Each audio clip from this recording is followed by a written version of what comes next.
Bonjour à tous. Si je vous propose deux choix, 3 millions d'euros en liquide tout de suite ou 1 cent qui double de valeur chaque jour pendant 31 jours, lequel choisirez-vous? Si vous n'avez jamais entendu parler de cette histoire, vous prendriez les 3 millions d'euros. Qui ne voudrait pas d'argent rapide? Mais voici le coup de théâtre. Si vous prenez ce centime, votre vie en sera changée à jamais. Je m'explique. Tout d'abord, le premier jour, c'est évident, vous avez 1 centime. Au 10e jour, ce 1 cent est passé à 5,12 €. Vous êtes loin des 3 millions d'euros. Avançons jusqu'au 20e jour. Vous regrettez peut-être encore de ne pas avoir pris 3 millions, car ce 1 cent est passé à 5 243 €. Au 29e jour, ce 1 cent atteint enfin 2,7 millions. C'est toujours moins que les 3 millions, n'est-ce pas? Avançons donc jusqu'au 31e jour. Devinez combien vous avez maintenant? 10,7 millions, 3 fois plus que ces 3 millions. C'est la puissance de l'effet cumulé. Oui, je sais que vous en avez entendu parler, mais soyons honnêtes, savez-vous vraiment comment l'utiliser pour atteindre vos objectifs, créer des habitudes durables et faire fructifier votre argent et votre entreprise? Probablement pas. C'est pourquoi je vous propose aujourd'hui de découvrir 30 leçons pratiques tirées du livre de Darren Hardy, L'effet cumulé. Ce sont ces leçons qui ont aidé l'auteur à atteindre 50 millions de dollars à l'âge de 27 ans. À la fin de cette vidéo, vous saurez comment créer une dynamique imparable de sorte que l'atteinte de vos objectifs vous semble inévitable. Créer des habitudes qui vous poussent automatiquement vers le succès, faire en sorte que les petites actions jouent discrètement en votre faveur. C'est parti!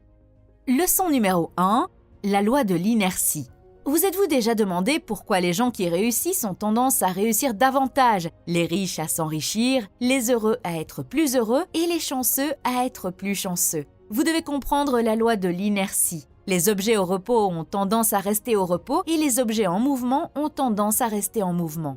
Il n'est pas facile de prendre de l'élan, mais une fois que c'est fait, attention! Prenons l'exemple des lancements de fusées. La navette spatiale consomme plus de carburant pendant les premières minutes de son vol que pendant le reste du voyage.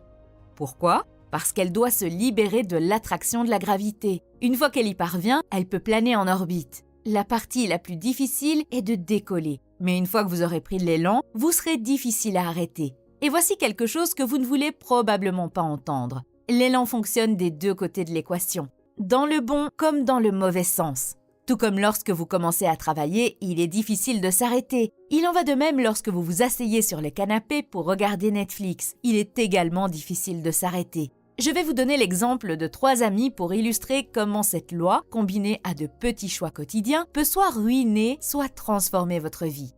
Leçon numéro 2, l'histoire de 3 amis.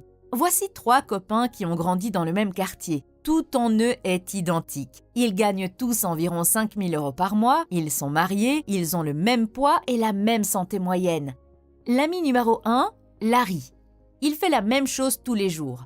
Il va bien, mais parfois il se plaint que rien ne change. Ami numéro 2, Scott. Il veut changer sa vie, mais il ne veut pas en faire tout un plat. Il commence donc à lire 10 pages d'un bon livre chaque jour et à écouter quelque chose d'inspirant lorsqu'il se rend au travail.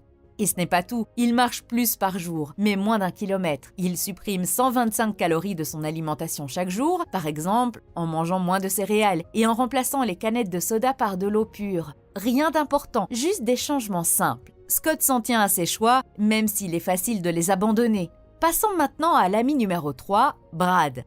Brad veut simplement s'amuser et se détendre un peu plus pendant la semaine. Il a acheté un nouveau téléviseur à grand écran pour pouvoir regarder plus souvent. Il a installé un bar dans sa salle familiale et a ajouté une boisson alcoolisée par semaine à son régime. Il a essayé les recettes qu'il a vues à la télévision, les plats au fromage et les desserts sucrés. Voyons donc ce qui se passe après 5 mois. Rien ne change. Oui, c'est drôle, non? Ces 3 personnes continuent à faire la même chose. Larry ne change rien, Scott continue de lire et d'écouter des contenus inspirants, Brad profite de la vie. Au bout de 10 mois, devinez quoi? Toujours rien. Mais attendez 2 ans. Le 2e ami, Scott, est mince, il a perdu 20 kilos. Le 3e ami, Brad, est en surpoids. Il pèse 30 kilos de plus que Scott. Mais les différences sont plus importantes que le simple poids. Scott a écouté plus de 160 livres audio et bons podcasts. En mettant en pratique ses nouvelles connaissances, il a obtenu une promotion et une augmentation. Mieux encore, son mariage est florissant. Brad, il est malheureux au travail et son mariage bat de l'aile. Et le premier ami, Larry est à peu près dans la même situation qu'il y a 2 ans, sauf qu'il est un peu plus amer. Le pouvoir de l'effet cumulé est simple. Au bout de 2 ans, la personne qui applique l'effet cumulé semble avoir réussi du jour au lendemain. En réalité, son succès est le résultat de petits choix intelligents faits de manière cohérente au fil du temps. Leçon numéro 3, suivre ses progrès. Vous voulez plus d'argent à la banque ? Faites le suivi de chaque centime que vous dépensez. Darren raconte qu'il a commencé à faire le suivi de son argent lorsqu'il devait 100 000 $ d'impôts. Le pire, c'est qu'il ne savait pas où il dépensait son argent. Son comptable lui a suggéré de garder un petit bloc-notes dans sa poche arrière et de noter chaque centime dépensé pendant 30 jours. L'une des astuces consiste à résister à l'envie d'acheter certaines choses juste pour ne pas avoir à sortir le bloc-notes et à l'écrire dans ce fichu livre. L'auteur indique également qu'il suit ce qu'il mange et boit, combien il fait d'exercice, combien de temps il passe à améliorer une compétence, le nombre d'appels de vente, et qu'il suit même l'amélioration de ses relations avec sa famille, ses amis et son conjoint. Il suggère également de suivre notre comportement pendant au moins 1 semaine entière. Vous ne pouvez pas gérer ou améliorer quelque chose tant que vous ne l'avez pas mesuré. Attention, si vous voulez perdre du poids, vous risquez de résister à l'envie de manger ce gâteau parce que vous devez sortir ce fichu bloc-notes pour le noter. Leçon numéro 4, système d'exécution. Nous voulons tous intégrer au moins une nouvelle habitude dans notre vie, mais parfois cela échoue parce que nous n'avons pas de système d'exécution. Par exemple, l'auteur veut intégrer l'habitude de s'étirer dans son activité quotidienne. Il se rend compte que la seule façon d'y parvenir est d'en faire une routine. Il a donc dû déterminer à quel endroit de son emploi du temps il pouvait intégrer les étirements, et il les a placés dans la rubrique « En attendant que le café soit prêt » le matin. Donc, si vous voulez ajouter une nouvelle habitude, trouvez une routine que vous faites déjà et intégrez-y la nouvelle habitude. Par exemple, vous vous brossez probablement les dents tous les matins, n'est-ce pas ? C'est une habitude. Pourquoi ne pas essayer de faire 30 pompes avant de vous brosser les dents ? C'est un simple moyen d'empiler les habitudes et de les faire durer. Leçon numéro 5, votre raison d'être. Si votre pouvoir de motivation n'est pas assez grand, vous finirez comme toutes les personnes qui prennent une résolution pour la nouvelle année et qui abandonnent trop vite. Si je pose un morceau de bois de 25 cm de large et de 9 mètres de long sur le sol et que je dis « Si tu marches sur ce bois, je te donnerai 20 €. » Le feriez-vous ? Bien sûr, c'est une somme facile à gagner. Mais que se passerait-il si je prenais ce même morceau de bois et que je l'utilisais comme pont entre 2 immeubles de 100 étages ? Ces mêmes 20 € pour marcher sur ce morceau de bois de 9 mètres ne semblent plus souhaitables ni même possibles, n'est-ce pas ? Vous me regarderez et me direz « jamais de la vie ». Cependant, si votre enfant se trouve dans le bâtiment opposé et que celui-ci est en feu, le traverseriez-vous à pied pour le sauver ? Sans aucun doute, et immédiatement vous le feriez, avec ou sans ces 20 €. Les gens sont motivés soit par quelque chose qu'ils veulent, soit par quelque chose qu'ils ne veulent pas. L'amour est une force de motivation puissante, mais la haine l'est tout autant. Vous pouvez vous inquiéter que votre pouvoir de motivation découle d'objectifs pas très nobles, mais en réalité, la motivation apporte peu, tant qu'elle est légale et morale. Il n'est pas nécessaire d'être motivé par de grandes raisons humanitaires. Ce qui compte, c'est que vous vous sentiez pleinement motivé. Leçon numéro 6, le pouvoir de la cohérence. Imaginez ceci, vous et moi prenons l'avion des États-Unis à l'Australie. Vous décollez et atterrissez dans tous les pays intermédiaires. Pendant ce temps, je vole directement vers ma destination. Mais il y a un autre problème. Même si vous faites de nombreux arrêts, votre avion est beaucoup plus rapide que le mien, 800 km/h. Mon avion, il est plus lent, 300 km/h, mais je ne m'arrête pas. Devinez quoi ? J'arrive toujours en premier. Parce qu'après l'atterrissage, pour que vous puissiez redécoller, il vous faudra du temps et de l'énergie pour reprendre votre élan. Et le pire, c'est que vous multipliez les arrêts. Imaginez la quantité d'énergie et de temps qu'il vous faut pour redécoller. Il est beaucoup plus facile et beaucoup moins énergivore de décoller une fois et de maintenir une vitesse régulière tout au long du trajet. Leçon numéro 7, assumer la pleine responsabilité. Lors d'un séminaire, un conférencier a posé la question suivante. Quel est le pourcentage de responsabilité partagée dans le bon fonctionnement d'une relation ? L'auteur a répondu 50%. N'est-ce pas exact ? Par exemple, dans le mariage, nous donnons 50% et notre conjoint ou partenaire doit donner les 50% restants. Mais cette réponse est erronée. L'orateur a dit « Vous devez être prêt à donner 100% sans rien attendre en retour ». Ce n'est que lorsque vous êtes prêt à assumer 100% de la responsabilité de faire fonctionner la relation qu'elle fonctionnera. Nous devons assumer notre responsabilité à 100%, non seulement dans nos relations, mais aussi en toute chose. Nous sommes responsables de ce que nous faisons ou ne faisons pas, de la façon dont nous réagissons à ce qu'on nous fait et de presque tout. Regardez comment la plupart des gens fonctionnent dans le monde. Ils pointent souvent du doigt. Si vous avez déjà accusé la circulation d'être en retard ou décidé que vous étiez de mauvaise humeur à cause d'un acte de votre enfant, de votre conjoint ou de collègue, vous n'assumez pas votre responsabilité personnelle à 100%. L'auteur fait également part de son expérience au cours de laquelle il a perdu près de 330 000 $ parce que son partenaire commercial avait mal géré et dilapidé toutes les liquidités.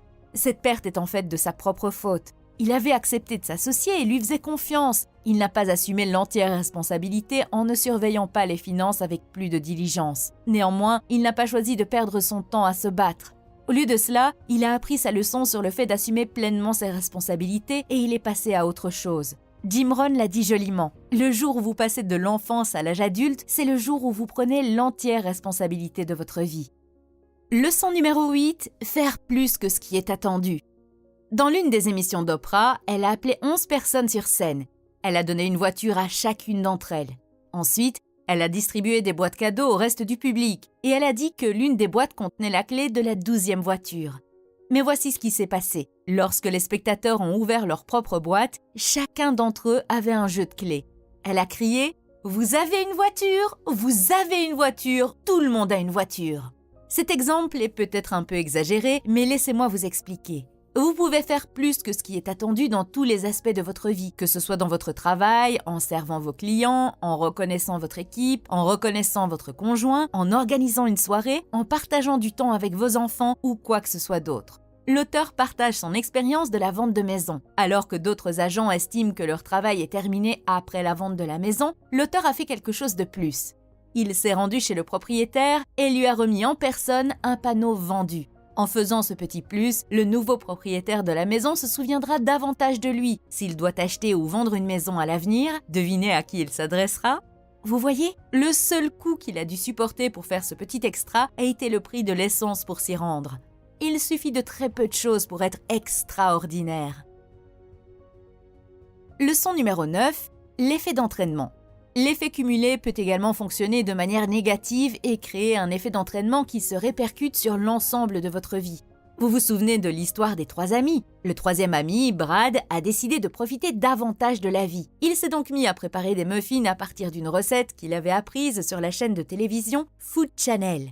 Il aime sa propre cuisine et sa famille l'aime aussi. Il commence donc à en faire de plus en plus. Lorsqu'il en fait plus, cela signifie qu'il mange plus que sa part, mais pas au point que tout le monde s'en aperçoive. Laissez-moi vous expliquer ce qu'il s'est passé à partir de ce petit choix.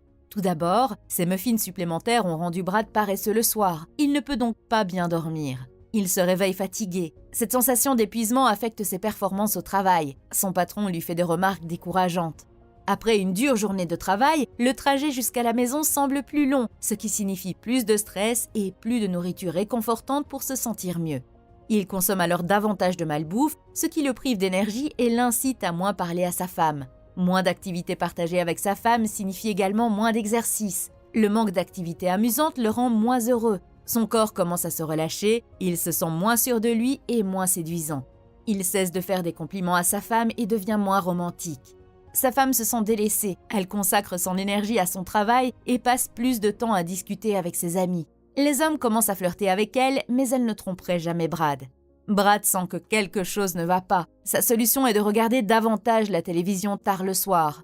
Brad ne sait pas qu'il faudrait regarder à l'intérieur. Sa chaîne alimentaire préférée n'offre pas de conseils sur l'amélioration de soi ou sur les relations.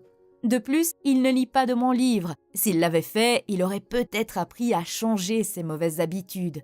Brad ne se rend pas compte que son manque d'énergie, causé par un mauvais choix alimentaire, entraîne toutes sortes de répercussions négatives qui causent des problèmes dans tous les domaines de sa vie. Leçon numéro 10. La routine du matin. Toutes les personnes très performantes développent une routine cohérente. L'avez-vous remarqué ? Voici un exemple donné par l'auteur. Son alarme matinale sonne à 5 heures. Il prend ensuite 8 minutes pour faire les 3 choses suivantes. 1. Tout d'abord, il pense à tout ce dont il est reconnaissant. Cette activité prépare son esprit à l'abondance. Le monde vous regarde, agit et réagit très différemment lorsque vous commencez votre journée avec la gratitude.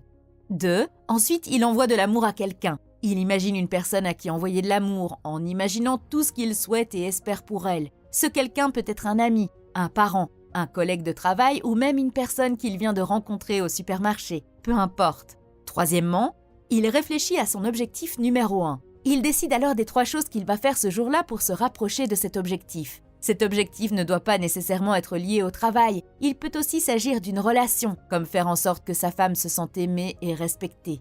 Après avoir accompli ces 3 tâches, il se lève pour préparer son café et pendant qu'il attend son café, il fait des étirements pendant 10 minutes. Lorsque son café est prêt, il le verse dans sa tasse et regarde une vidéo de motivation quotidienne. Ensuite, il programme une alarme pour 30 minutes, ni plus ni moins, afin de lire quelque chose de positif et d'instructif. Lorsque l'alarme sonne, il se met en mode de travail approfondi pendant 90 minutes, en travaillant sur son projet le plus important. Il ne consulte pas ses courriels pendant cette période.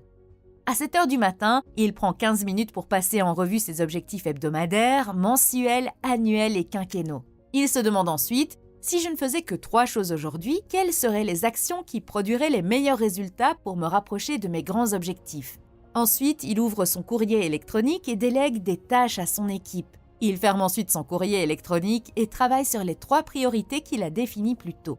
Le reste de la journée peut prendre différentes formes, mais ce qui compte le plus, c'est qu'il a posé des bases solides dès le début de la journée pour que l'effet cumulé fonctionne. Pour la routine du soir, l'auteur écrit dans son journal ce qu'il a appris ce jour-là et lit 10 pages d'un livre qui l'inspire. Leçon numéro 11. Multiplication des résultats. Voulez-vous savoir comment vous pouvez accélérer le processus de l'effet cumulé et multiplier vos résultats? La réponse est qu'il faut en faire plus. Reprenons l'exemple de 1 cent contre 3 millions. Si vous doublez ce centime une fois de plus par semaine pendant ces mêmes 31 jours, le centime cumulé se traduira par 171 millions au lieu de 10 millions. Il suffit d'un petit effort supplémentaire en 4 jours pour que le résultat soit plusieurs fois supérieur. C'est ainsi que fonctionne le calcul consistant à en faire un peu plus que prévu. Voici comment vous pouvez appliquer ce conseil. Supposons que vous fassiez de la musculation et que le programme vous demande de faire 12 répétitions d'un certain poids. Si vous faites les 12 répétitions, vous répondez aux attentes de votre programme. Mais si vous faites 3 ou 5 répétitions supplémentaires, l'impact de cette série sera multiplié plusieurs fois. La véritable croissance se produit avec ce que vous faites après avoir atteint le mur. Les répétitions effectuées après avoir atteint votre maximum multiplieront vos résultats. Vous pouvez également y parvenir en ayant un partenaire d'entraînement qui vous aide à faire les dernières répétitions que vous n'auriez pas pu faire seul. Leçon numéro 12. Pensez à ce que vous pouvez faire pendant des années et non pendant des mois ou des semaines. Si vous êtes vraiment enthousiaste après avoir regardé cette vidéo et que vous voulez en faire tellement maintenant, vous vous exposez à l'échec. Par exemple, si vous n'avez jamais fait de sport et que vous décidez de vous y mettre 2 heures par jour, 5 fois par semaine, vous n'y arriverez jamais. Trouver 2 heures 5 jours par semaine, c'est irréalisable. Au lieu de cela, vous devez mettre en place un programme que vous pourrez suivre à long terme et pas seulement pendant quelques semaines. Commencez par trouver 30 minutes à 1 heure, plusieurs fois par semaine. C'est plus réaliste et réalisable. L'effet cumulé, ou les résultats positifs que vous souhaitez obtenir dans votre vie, sera le résultat d'actions intelligentes, répétées de manière cohérente. Vous gagnez lorsque vous prenez les bonnes mesures de manière cohérente au fil du temps. Leçon numéro 13. Les déchets entrent et sortent. Si vous voulez que votre corps fonctionne de manière optimale, vous devez éviter la malbouffe. Il en va de même pour votre cerveau. Si vous voulez que votre cerveau soit le plus performant possible, vous devez éviter de consommer des cochonneries comme des nouvelles négatives, des émissions de télévision négatives, des ragots et des médias sociaux sans fin. Notre cerveau est programmé pour rechercher le négatif. C'est pourquoi les nouvelles sont bombardées de faits négatifs tels que les vols, les incendies, les attaques et l'effondrement de l'économie. Les médias savent comment utiliser ces titres choquants et sensationnels pour attirer l'attention. Nous devons donc protéger notre esprit. Notre esprit est comme un verre vide. Lorsque nous y versons de l'eau sale, comme des nouvelles sensationnelles, des titres sensationnels, des diatribes dans les talk-shows, nos pensées sont filtrées par cette eau boueuse. Les ordures entrent et sortent. Cependant, tout comme un verre sale, si vous le rincez avec de l'eau propre et claire sous le robinet suffisamment longtemps, vous finirez par obtenir un verre d'eau pure et claire. Quelle est cette eau claire ? Lire des bons livres ou écouter des livres audio, regarder des conférences positives sur YouTube, écouter de bons podcasts. Leçon numéro 14, évitez cela. Si vous voulez voler avec les aigles, ne nagez pas avec les canards. Vous ne pouvez pas fréquenter des personnes négatives et espérer vivre une vie positive. Pour éviter les personnes négatives, voici 2 choses que vous devez savoir. 1. Il y a des gens dont il faut s'éloigner, complètement. 2. Il y a des personnes avec lesquelles vous pouvez passer 3 minutes, mais pas 3 heures. D'autres avec qui vous pouvez passer 3 heures, mais pas 3 jours. D'autres encore avec lesquelles on peut passer 3 jours, mais pas 3 semaines. Voici ce que vous pouvez faire. Notez le nom des 5 personnes que vous fréquentez le plus. Notez également leurs principales caractéristiques, tant positives que négatives, peu importe de qui il s'agit. Il peut s'agir de votre conjoint, de votre frère, de votre voisin ou de vos amis. Maintenant, faites la moyenne. Quelle est la moyenne de leur état de santé et de leur solde bancaire? Quelle est la moyenne de leurs relations? En examinant les résultats, posez-vous la question suivante. Cette liste me convient-elle? Est-ce que c'est là que je veux aller? Si ce n'est pas le cas, vous devez faire le choix difficile de ne plus laisser certaines influences négatives vous affecter. Leçon numéro 15. Une fois que vous avez commencé, ne vous arrêtez pas. En tant qu'être humain, il nous arrive de nous relâcher dans nos habitudes, mais si vous comprenez le coût énorme que cela représente, vous y réfléchirez à 2 fois avant de vous relâcher. Pensez-y comme à un puits d'eau pompé à la main. Pour faire remonter l'eau à la surface, il faut pomper la poignée de haut en bas pour créer une aspiration qui tire l'eau du sol. Ainsi, lorsque les gens commencent quelque chose de nouveau, ils saisissent la poignée et commencent à pomper très fort. Ils pompent et pompent et pompent, mais après quelques minutes ou quelques jours, lorsqu'ils ne voient pas d'eau, ils abandonnent. Ils arrêtent de pomper. Ils ne se rendent pas compte du temps qu'il faut pour créer une pression suffisante pour extraire l'eau du sol, avant que l'eau n'apparaisse enfin. Alors que la plupart des gens abandonnent, les sages continuent à pomper. Au bout d'un certain temps, les sages qui continuent à pomper obtiennent enfin quelques gouttes d'eau. C'est alors que beaucoup de gens se disent « Vous vous moquez de moi là? Tout ce pompage et pourquoi? Quelques gouttes? C'est pas la peine d'en rajouter. » Mais les sages continuent, et c'est là que la magie opère. Si vous continuez à pomper, l'eau commencera bientôt à couler régulièrement. Vous réussirez. Quand l'eau coule, vous n'avez plus besoin de pomper la poignée aussi fort qu'avant. Cela devient plus facile. Pour que l'eau continue de couler, il suffit de continuer à pomper la poignée de façon constante. Mais voici la partie délicate. Que se passe-t-il si vous arrêtez de pomper trop longtemps? L'eau retournera dans le sol et vous devrez recommencer. Cela signifie que vous devez pomper à nouveau très fort. Il vous faudra beaucoup d'énergie pour retrouver l'élan que vous aviez auparavant. C'est comme si vous deviez recommencer depuis le début. Par exemple, si vous vous entraînez depuis plusieurs mois et que vous ne constatez aucun changement significatif, vous pourriez avoir envie d'arrêter. Si vous arrêtez, vous devrez tout recommencer. Et croyez-moi, c'est difficile. Donc, une fois que vous avez commencé, ne vous relâchez pas. Leçon numéro 16. Comment supprimer les mauvaises habitudes? Lorsque vous voulez vous débarrasser de vos mauvaises habitudes, voici 3 techniques que vous pouvez appliquer. Tout d'abord, dressez la liste de vos mauvaises habitudes. Pour chacune d'entre elles, identifiez ce qui la déclenche. Déterminez les 4 grands, le qui, le quoi, le où et le quand, sous-jacents à chaque mauvais comportement. Par exemple, êtes-vous plus enclin à boire excessivement lorsque vous êtes en compagnie de certaines personnes? Y a-t-il un moment particulier de la journée où vous avez besoin de manger quelque chose de sucré? Quelles émotions ont tendance à provoquer vos pires habitudes? Stress, fatigue, colère, nervosité, ennui? À quel moment ressentez-vous ces émotions? Quelles sont les situations qui font remonter vos mauvaises habitudes à la surface? Les échéances? Un sentiment d'insécurité physique? Deuxièmement, faites le ménage dans votre maison, ce qui veut dire, si vous voulez arrêter de boire de l'alcool, supprimez le vin et la bière de votre maison. Si vous voulez arrêter de regarder autant la télévision le soir, annulez votre Netflix. Si vous voulez manger plus sainement, arrêtez d'acheter de la malbouffe. Troisièmement, au lieu de vous concentrer sur ce que vous devez supprimer, réfléchissez à ce que vous pouvez ajouter. Par exemple, si vous voulez perdre du poids et éliminer votre mauvaise alimentation, au lieu de vous dire « je ne veux pas manger de hamburgers et de coca », pensez à ce que vous pouvez manger à la place. Aujourd'hui, je vais manger une salade, des légumes à la vapeur et du saumon. Il en va de même pour rompre avec les mauvaises habitudes, comme le fait de perdre trop de temps à regarder la télévision ou à scroller. Pensez à la nouvelle activité que vous ferez pour occuper ces 3 heures libres. Travailler sur une nouvelle activité secondaire, lire des livres, un hobby photographique, passer du temps de qualité avec votre conjoint et vos enfants. Leçon numéro 17. On obtient dans la vie ce que l'on tolère. Lorsque vous créez un environnement propice à la réalisation de vos objectifs, n'oubliez pas que l'on obtient dans la vie ce que l'on tolère. Si vous tolérez le manque de respect, on vous manquera de respect. Si vous tolérez que les gens soient en retard et vous fassent attendre, les gens seront en retard pour vous. Si vous tolérez d'être sous-payé et surchargé de travail, il en sera de même pour vous. Il est étonnant de voir comment la vie s'organise autour des normes que vous vous fixez. Certaines personnes pensent qu'elles sont victimes du comportement des autres, mais en réalité, c'est nous qui enseignons aux autres comment nous traiter. Leçon numéro 18, changer d'environnement. Le rêve que vous caressez est peut-être plus grand que l'environnement dans lequel vous vivez actuellement. Parfois, il faut sortir de cet environnement pour faire de ses rêves une réalité.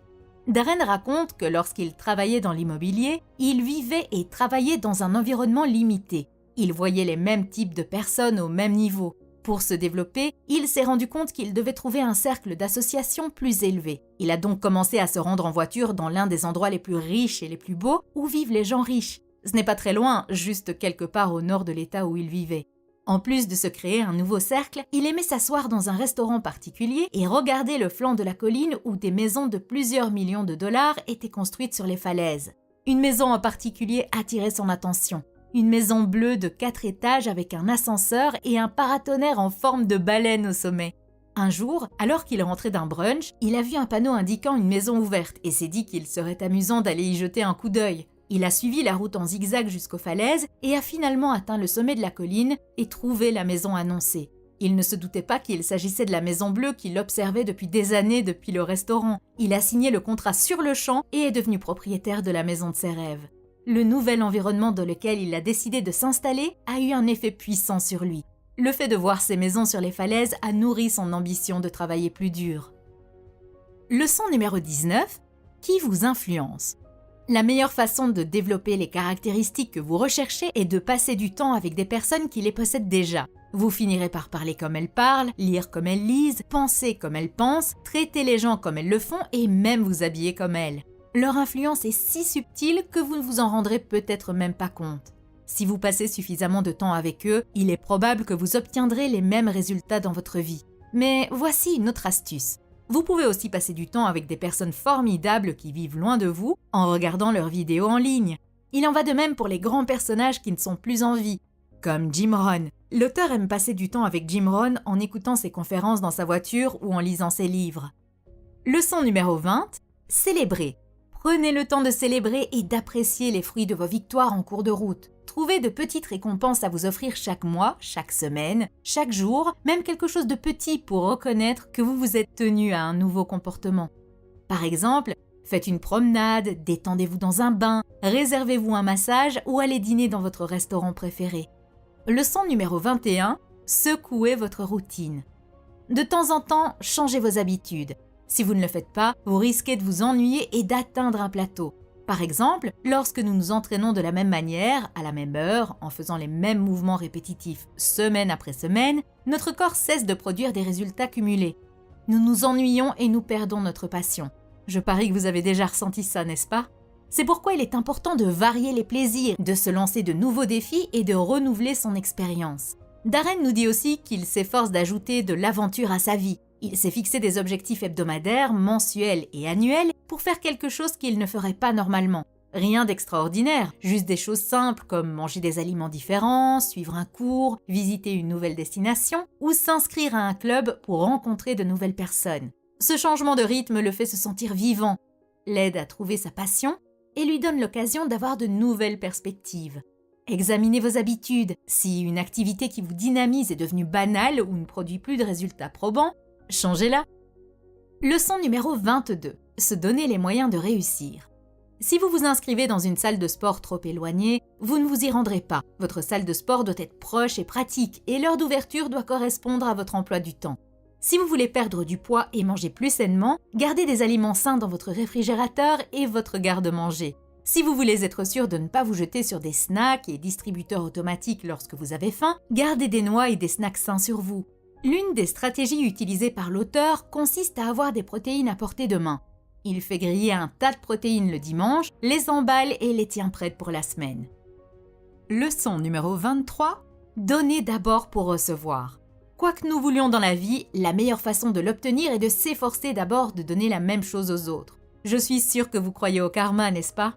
L'auteur raconte que lorsqu'il voulait renforcer sa confiance en soi, il cherchait des moyens d'aider quelqu'un d'autre à se sentir plus confiant. S'il veut se sentir plus optimiste, positif et inspiré, il essaie d'insuffler ce sentiment dans la journée de quelqu'un d'autre. Ainsi, si nous voulons plus de succès pour nous-mêmes, le moyen le plus rapide de l'obtenir est d'aider quelqu'un d'autre à l'obtenir. Par exemple, pour aider les autres à réussir, vous pouvez partager cette vidéo avec un ami. Leçon numéro 24, le succès à l'ancienne. Nous sommes constamment bombardés de publicités pour devenir riches, en forme, plus jeunes, plus sexy, le tout du jour au lendemain avec peu d'efforts pour seulement 3 paiements faciles de 39,95 €. La vérité est qu'il n'y a pas de solution miracle, de formule secrète ou de solution rapide pour réussir. La chose la plus difficile à propos de l'effet cumulé est que nous devons continuer à travailler pendant un certain temps avant de commencer à voir les résultats. Nos grands-parents le savaient, ils ne passaient pas leur soirée devant la télévision à regarder des reportages sur la façon d'avoir des cuisses minces en 30 jours ou un royaume de l'immobilier en 6 mois. À l'époque, les gens travaillaient dur pour obtenir quelque chose. Le secret de la réussite était alors, et est toujours, le travail acharné, la discipline et les bonnes habitudes. Nous avons perdu de vue la bonne vieille valeur du travail acharné et cohérent. Leçon numéro 25, trouver un partenaire de performance de pointe. L'auteur a un partenaire de performance de pointe et ils se parlent tous les vendredis pendant 30 minutes pour discuter de leurs victoires, de leurs pertes, de leurs corrections, de leur haha et de l'état d'avancement de leur propre plan de croissance. Quels sont donc les éléments à prendre en compte lors du choix d'un partenaire de performance?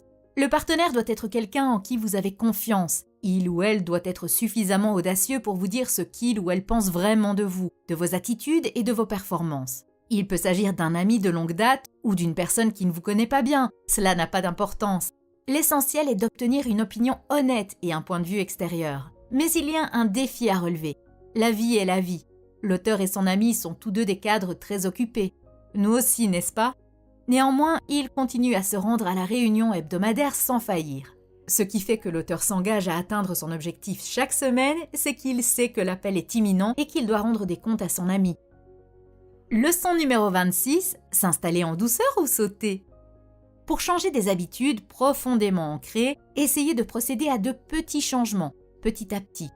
L'auteur raconte comment un médecin a conseillé à sa femme de supprimer la caféine de son alimentation pendant plusieurs mois. Voilà comment elle s'y est prise. La première semaine, elle a bu 50-50, 50% de décaféiné et 50% de normal. La deuxième semaine, elle a bu 100% de café décaféiné. La troisième semaine, elle a bu du thé décaféiné Earl Grey. La quatrième semaine, du thé vert décaféiné. Dans une autre histoire, un alcoolique a assisté à un mariage et a vu quelqu'un qui avait 10 ans de plus que lui, mais qui paraissait 10 ans plus jeune. Il a regardé cet homme danser, rire et jouer pendant le mariage, rayonnant d'une énergie qu'il n'avait pas ressentie depuis de nombreuses années. Il a décidé sur le champ de ne plus jamais toucher une goutte d'alcool. Et du jour au lendemain, c'était fini. Et ça fait maintenant plus de 15 ans. À partir de ces deux histoires différentes, la question qui se pose est la suivante. Se laisser aller ou se jeter à l'eau? La réponse est, vous devez trouver la stratégie qui vous convient le mieux. L'auteur donne un exemple où se jeter à l'eau n'est pas quelque chose de facile pour lui. Ainsi, chaque fois qu'il entre dans l'eau à la plage, il s'acclimate. D'abord les chevilles, puis marche jusqu'à ce que l'eau atteigne les genoux, puis la taille et la poitrine, avant de se jeter à l'eau. Certaines personnes se contentent de courir et de plonger pour en finir. Il raconte également un moment où, lorsqu'il était enfant, sa famille était allée camper au bord d'un lac. L'eau était très froide et son père a insisté pour qu'il fasse du ski nautique. Son père ne voulait pas qu'il rate ce plaisir, alors il l'a jeté à l'eau. Après un début difficile, il s'est habitué et a pu profiter de l'eau. Vous pouvez donc décider d'y aller doucement ou de vous jeter à l'eau. Leçon numéro 27, qui devez-vous devenir? Lorsque la plupart des gens se fixent de nouveaux objectifs, ils se demandent « Bon, j'ai mon objectif, maintenant, que dois-je faire pour l'atteindre ?» Ce n'est pas une mauvaise question, mais ce n'est pas non plus la première question à se poser. La question que nous devrions nous poser est la suivante. Qui dois-je devenir? Lorsque Darren était célibataire et prêt à trouver une femme, il a dressé une longue liste des caractéristiques qu'il souhaitait pour une épouse parfaite. Il a rempli plus de 40 pages d'un journal, la décrivant dans les moindres détails. Sa personnalité, son caractère, sa philosophie de la vie, sa culture et sa constitution physique, jusqu'à la texture de ses cheveux. Mais plus tard, il a regardé la liste et s'est demandé « Quel genre d'homme une telle femme recherche-t-elle? Qui dois-je devenir ?» Il a alors dressé la liste de tous les attributs, qualités, comportements, attitudes et caractéristiques qu'il devait devenir. Puis il s'est mis au travail pour devenir et atteindre ses qualités. Devinez quoi? Ça a fonctionné. Leçon numéro 28, ne pas perdre le cap. Les mauvaises habitudes ne semblent pas avoir d'effet négatif pour le moment. C'est le cas par exemple. Manger des aliments ultra transformés ne provoque pas immédiatement une crise cardiaque. Ne pas faire cette 10e visite de vente n'entraîne pas un licenciement immédiat. Et manger cette part de gâteau n'ajoute pas 500 grammes à votre poids juste après la dernière bouchée. Mais cela ne signifie pas que vous n'avez pas activé l'effet cumulé. Au bout d'un certain temps, ces petites habitudes peuvent s'additionner et changer le cours de votre vie. Prenons l'exemple d'un avion qui voyage de Los Angeles à New York. Si un pilote commet une légère erreur, à peine 1% de déviation, tout peut sembler OK. Mais au moment de l'atterrissage, l'avion se retrouvera dans un autre état, le Delaware, qui se trouve à 240 km de la destination. Il en va de même pour les habitudes. Une petite mauvaise habitude qui ne semble pas grave au début, mais qui, avec le temps, peut vous éloigner de vos objectifs et de la vie que vous désirez. Leçon numéro 29, ne pas prendre le succès pour acquis. Lorsque le succès apparaît enfin, ne cessez pas de faire ce que vous faites pour y arriver. L'auteur raconte l'histoire d'un nouveau restaurant qui s'est ouvert près de chez lui, sur la plage de San Diego. Au début, le restaurant a très bien marché. L'hôtesse avait un grand sourire accueillant pour tout le monde, le service était parfait. Le directeur venait le confirmer. Et la nourriture, elle était excellente. Bientôt, les gens ont commencé à faire la queue pour manger dans ce restaurant et attendaient souvent plus d'1 heure avant d'être assis. Malheureusement, le personnel du restaurant a commencé à considérer son succès comme acquis. Les employés sont devenus impolis, désordonnés et mal organisés et la nourriture était tantôt bonne, tantôt mauvaise. Résultat, au bout de 18 mois, le restaurant a dû fermer ses portes. Ils ont échoué parce qu'ils ont cessé de faire ce qui avait fait leur succès au départ. Leçon numéro 30, la petite chose. Avez-vous déjà été mordu par un éléphant? Et un moustique? Ce sont les petites choses de la vie qui vous piquent. L'auteur conseillait un jour le PDG d'une entreprise qui réalisait un chiffre d'affaires annuel de plus de 100 millions de dollars. L'entreprise se portait bien, mais le PDG n'avait même pas parlé à la plupart de ses employés depuis plus de 5 ans. Il restait le plus souvent dans son bureau et se contentait de travailler en étroite collaboration avec l'équipe de direction. Le problème qui en découle? Un manque d'engagement, de confiance et d'enthousiasme au sein de l'organisation. L'auteur a suggéré un petit changement. 3 fois par semaine, le PDG devait sortir de son bureau, trouver 3 employés qui faisaient bien les choses et dont il avait entendu parler en bien, puis les féliciter et les reconnaître. Ce petit changement a pris moins d'1 heure par semaine, mais a eu des résultats considérables. Sur une période de 18 mois, ce petit changement a permis d'augmenter les bénéfices de 30% avec le même personnel et sans dépenses supplémentaires en marketing. Les employés qui ont été reconnus ont travaillé plus dur et ont obtenu de meilleurs résultats. C'est cette petite chose qui a demandé moins d'1 heure de travail au PDG et qui a été mise en œuvre de manière cohérente au fil du temps qui a été à l'origine de la réussite. Merci d'avoir regardé. À bientôt!